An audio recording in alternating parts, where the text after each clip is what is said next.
EVS Class 4 cbseboard Chapter 4 Solids, Liquids and Gases. All things take up space and have mass. Any substances that has mass and occupies space is called a matter. Solids, liquids and gases are the three states of matter. Identify the solid, liquid or gas in each example and then write them in the correct column to complete the table. State of matter. All matter or substances is made up of small particles. These particles are arranged in different ways in solids, liquid and gases. Solids. Solid are substances in which the particles are packed very close to each other. Solids are usually hard to have a fixed shape. Pencil, book, chair and marbles are example of a solid. If we apply force, some solids can change their shape. For example, dough can be rolled out into chapatis and interesting shape can be made out of clay. Some solids on applying force can be bent or broken.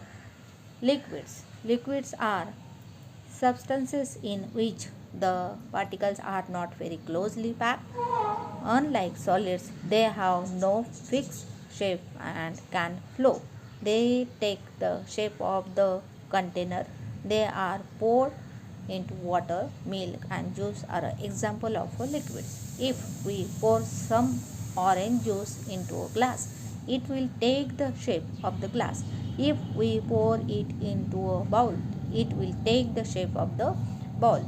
Liquids can flow from one place to another and so are also called fluids. Gases. Gases are substances in which the particles are very loosely packed. They too have no fixed shape. Unlike liquids, they occupy all the available space in a container. Air and cooking gas are examples of gases. Air is actually a mixture of gases such as oxygen, nitrogen and carbon dioxide. Fluids include both liquids and gases. Solids example: shoes, books, spectacles, tables.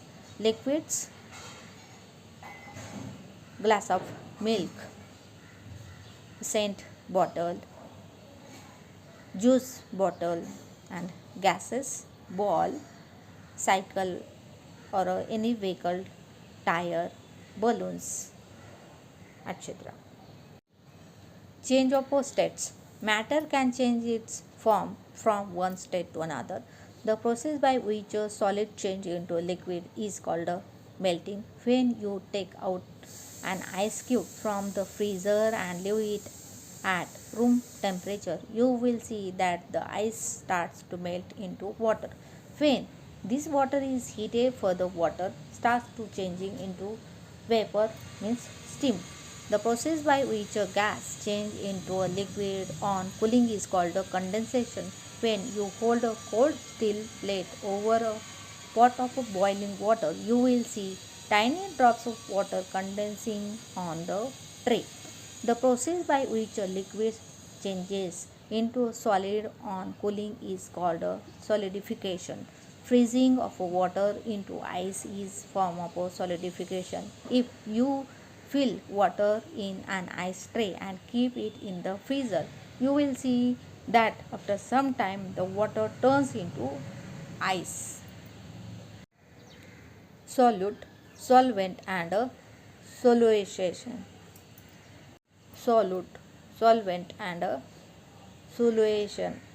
A solution is formed when two or more substances mix together such that they are evenly distributed. The substances that dissolve is called the solute. The substances in which the solute dissolve is called the solvent, or solute and the solvent together form a solution. If we add salt to water, the water turns salty. In the same way, we can add sugar to warm milk and observe what happens. You will see that in both the cases, the salt and the sugar mix with the liquid and dissolve in it. Here, salt and sugar are the solute, water and milk are the solvent, and the salty water and the sweet milk are solutions. Solute plus solvent is equal to solution. Sugar plus milk is equal to sweet milk. Salt plus water is equal to salty water. Separation of substances. There are two kinds of substances, soluble and insoluble. Soluble substances are those substances that dissolve completely in a solvent to form a solution. For example, salt and sugar we soluble in water. Insoluble substances are those substances that do not dissolve completely in a solvent. For example, sand and chalk are insoluble in water. There are many ways in which we can separate substances from a solution. Soluble substances can be separated by heating the solution. For example, salt can be separated from the salt solution by heating the salt solution. Water evaporates on heating and the salt particles are left behind. Insoluble substances can be separated from a solution by the process of filtration and sedimentation and decation. In filtration, a solution containing insoluble substances is passed through a filter paper. On doing so, the liquid passes through the filter paper with the insoluble substances gets retained on the filter paper. For example, sand and water can be separated by a filtration.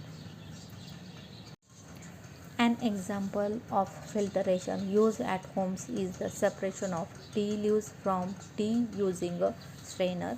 During sedimentation, the liquid is left undisturbed for some time.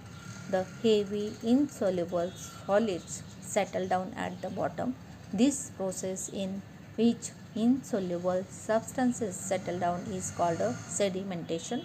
Then the upper clear liquid is poured into another container without disturbing the insoluble solids. This process is called a decantation. Mud and water can be separated by sedimentation and decantation. Separation of mud and water by sedimentation and decantation.